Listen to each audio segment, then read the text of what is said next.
Allah, banyak lipat yang. Kita tak biasa kena banjir. Kita duduk pasir mah, tak biasa kena banjir. Mari duduk cepo ni 2 kali dah. 2 tahun dah. Tengok 2 tahun dah kita menghadapi kebanjiran ni. Tahun ni dia pergi ke Kuala Kebacok. Atas rumah ni sekat ni duk main sekat ni.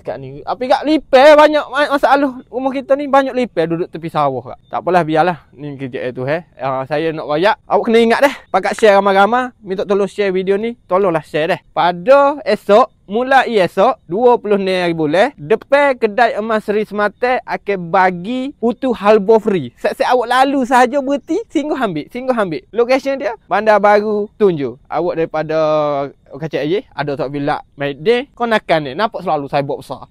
Dah. Lepas tu jangan lupa juga pada 4-5 ni hari pembukaan harga promosi. Minta tolong hadir rebut cepat-cepat. Kita bawa 20 kilo emas, tahu tak? Dah. Esok bermula esok 5 hari kita bagi putus halbo. Esok start esok, so tulilah.